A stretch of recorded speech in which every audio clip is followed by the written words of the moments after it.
You wrote an article called "Your Heart is Closed or Simply Preoccupied." So can you elaborate on how you know the difference and how you can have an open heart? Many people have they feel closed heart. In a relationship, I hear that from the girls. They always say, my boyfriend or my husband, he's very closed. He's emotionally closed. And people feel, I'm emotionally closed, I'm emotionally blocked. Now, a lot of times, yes, there are emotional inhibitions, and there's many reasons why we can be closed emotionally.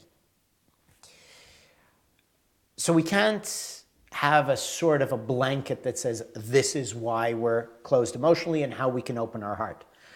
But for many, many instances, if not as a permanent state of that person's feelings and emotions, at least times, some events, we're not that closed emotionally, we're just distracted. Now, if your husband comes home one day, and he's normally a very open, loving, affectionate fellow, but today he comes home and he's closed, and maybe a week, 2 weeks, a month goes by, and he's closed, and you say, something is wrong. He's closed his heart to me. He doesn't love me anymore. He's closed off. And then you get all resentful or closed off because he's closed off, and so on. And then that sets a chain of events in action which leads to breakup and a divorce. Okay? Because all you feel is his heart is closed. So you respond to that. But if our first assumption or response is, maybe he's just preoccupied, maybe there's some problem at work, maybe some difficulties he doesn't want to burden me with, or he's dealing with, or some challenges or conflicts in their life, then the mind is just preoccupied, it's elsewhere. So it cannot let the heart open because that requires being present. And that person is so distracted that they're not here with their heart in this moment. So, although, like I say, yes, many people are emotionally inhibited and so on. That's why our work is basically about attaining emotional freedom and opening our hearts. We have to look at the many possibilities for each event. And at least if, let's say, a person's heart is relatively closed, and so 70% of the time that they feel emotionally distant is because of an emotional inhibition. But 30% of the time is because of distractions at work.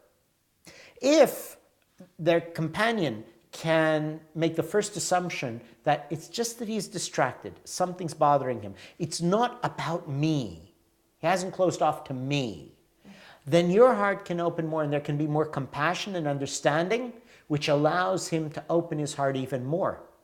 Now, so we're saying 70% is because that person has an emotional inhibition.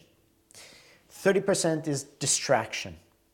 If, I'm not saying your husband is like that, but let's say, we're using you as an example. So if your husband is distracted 30% of the time, if you would say or can see that he's not close to me, he's just distracted, and you open up in any way you can and just accept him that way without you reacting in the same way of a little bit of a resistance or distance, that reaches him in such a profound way that the 70% part of the emotional inhibitions will be altered as well. Because when a person is emotionally closed, it is the opportunity to reach them at a deeper level if you have the right attitude, the right responses to them. Okay? So when we look at someone who's emotionally closed, instead of seeing it that way, and immediately the assumption is they're just distracted, right? Taking that as the blanket assumption. And then you open up even more by way of giving them love and compassion and understanding, rather than saying they're closed, but that they're just distracted. That can actually be the way to make them feel so safe, so comfortable, so accepted, that it will heal and resolve the emotional issues from their past that are responsible for, say, the 70% to which they are emotionally closed.